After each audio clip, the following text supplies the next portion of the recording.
ગોપ બાળકોને દીધું એ સર્વભોગ્ય. ના, ગોપ બાળકોને આપ્યું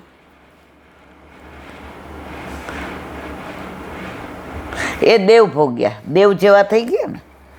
પોતે જેનો ભોગ કર્યો તે ભગવત ભોગ્યા. પ્રભુએ વેણુ દ્વારા પોતાના સ્વરૂપને ગોપીઓના કાનના માધ્યમથી તેઓના હૃદયમાં ઉતાર્યું, ત્યારે તે સુધાનું ગાન ગોપીઓના મુખથી ગુણબાન રૂપે ભક્તોના મુખ દ્વારા પ્રગટ થયું, તે સર્વભોગ્યા. કાનમાં કોના પડ્યો? ગોપીઓને. પછી શું કહે છે? એ સુધાનું ગાન ગોપીઓના મુખથી ગુણગાન રૂપે ભક્તોના મુખ દ્વારા પ્રગટ થયું, તે સર્વભોગ્ય. તેનું વર્ણન વેણુગીતમાં થયેલ છે. આ અધર સુધાનું પાન કરી ગોપીઓ ગદગદ થઈ અને પ્રભુના રાસ માટે યોગ્ય બની વર્ષો વીતતા તેઓને પોતાની લીલાઓ દ્વારા અલૌકિક દેહની પ્રાપ્તિ થઈ અને રાસમાં પ્રવેશ થયો. બોલો વલ્લભા દયારામભાઈના ચંદ્રાવલા. પુષ્ટિ માર્ગે હરેદાસ્ય. શ્રી ગુસાઈજીનું વાક્ય ઉપર મુજબનું છે કે પુષ્ટિ માર્ગમાં તો પ્રભુનું દાસપણું શ્રેષ્ઠ છે. દાસત્વ જેને પ્રાપ્ત થયું તેને મોક્ષ મળી ચૂક્યો. બીજો મોક્ષ એને નથી જોતો. તેજમાં તેજ ભળે તેને તેમાં શું સ્વાદ? જળને જળનો શું સ્વાદ? સમુદ્ર અગાધ છે, તેમાં લોટો પાણી ભળે તો ન વધે કે ન ઘટે, ત્યાં ફરક નથી પડતો. પાણીના લોટાનું જુદું અસ્તિત્વ હોય ત્યાં સુધી કિંમત છે, પછી તો જળમાં એકાકાર થઈ ગયા. તમે જળ દરિયામાં પધરાવો પછી કયો લોટો નાખ્યો ખબર પડે? પછી એનો સ્વાદ નથી. કિંમત કોની છે? જે લોટામાં જળ છે એની. એટલે મોક્ષમાં તો એકાકાર થઈ જવાય. અમે તો રાજના ખાસા ખવાસ, મુક્તિ ન માગીએ. અમે સાચા ઘીના ખવૈયા. માટે જ કવિ કહે છે સેવો શ્રી કૃષ્ણ કૃપાળ. દાસ્ય ભક્તિ. દાસપણે જે આનંદ છે તે નથી ભળીએ જગદીશ. જ્ઞાનીનું સુખ એવું જાણજો, પાગ આસે છેદાવે શીશ. શીશ છેદ્યા પછી મુકુટ ક્યાં ધરે? સૌ મૂર્ખ કોઈ મનમાં ન વિચારે. જળને તે સો જળપાનનો સ્વાદ, જન જુદો રહી પામે આહલાદ. સેવો શ્રી કૃષ્ણ કૃપાળ.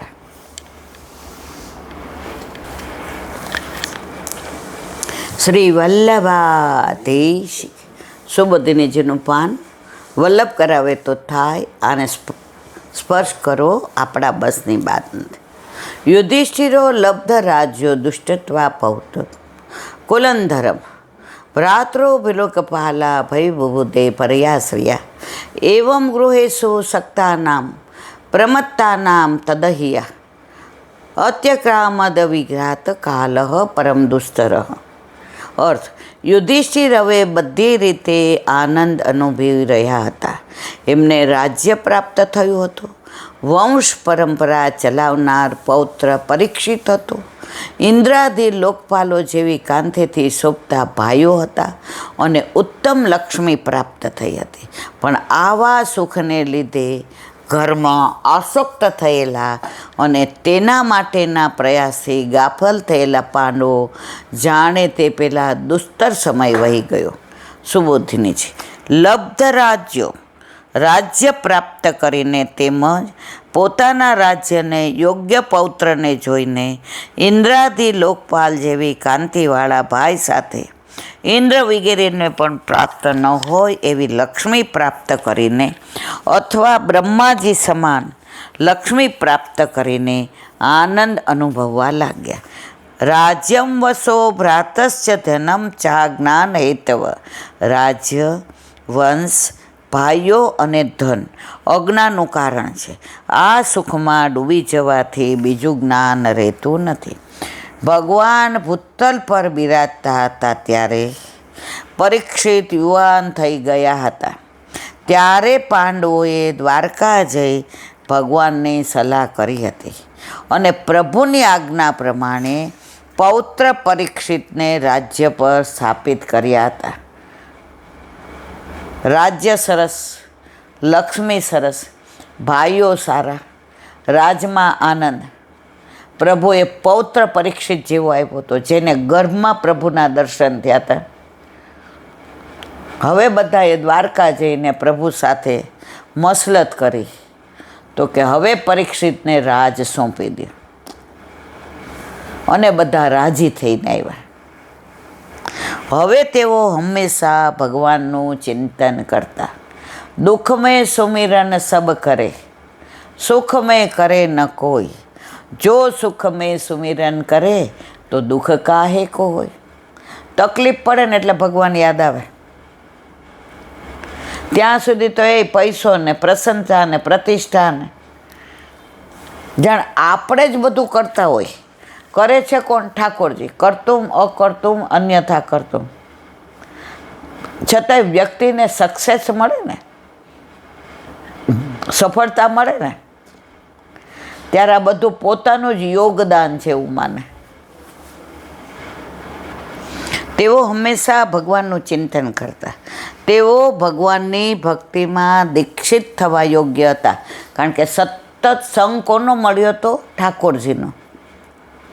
દુર્યોધનને એ લોકોને સંગ કોનો મળ્યો હતો? શકુનીને, દુશાસનને.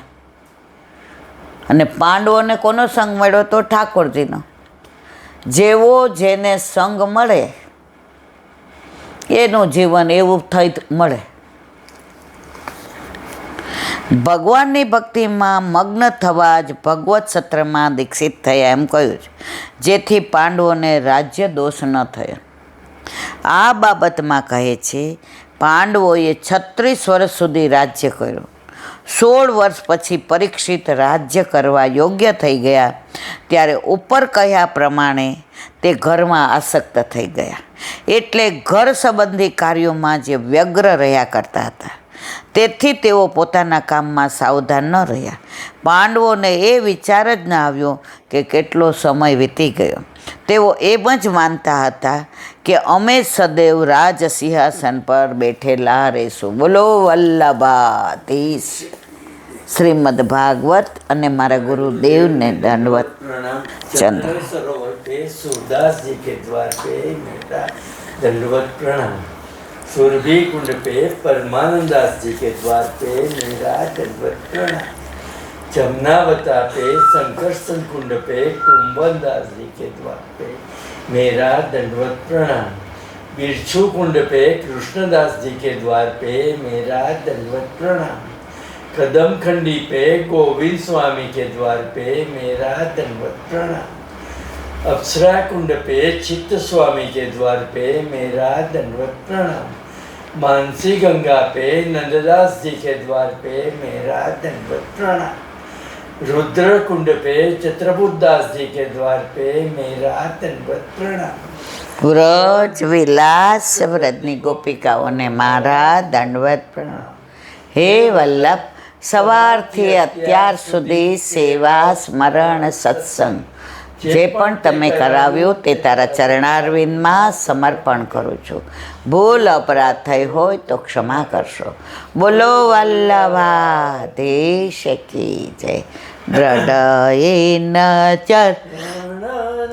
કેરો ભરોસો દ્રઢઈન ચરણ કેરો.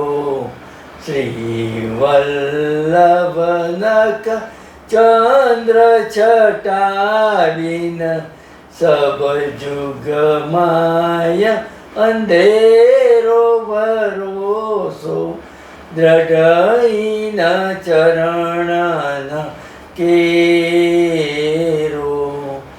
साधन और नहीं आ कली में जासो निवेरो.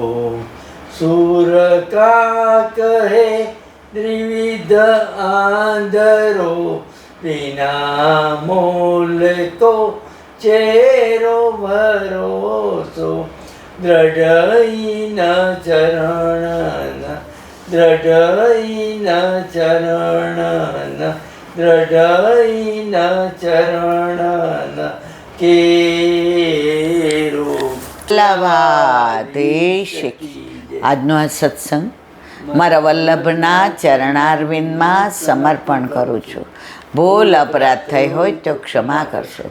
આ મારા વલ્લભની વાણી અને ભૂલો એ મારી. બોલો વલ્લભાધીશ કી. બધાય વૈષ્ણવને જાજા કરીને જય શ્રી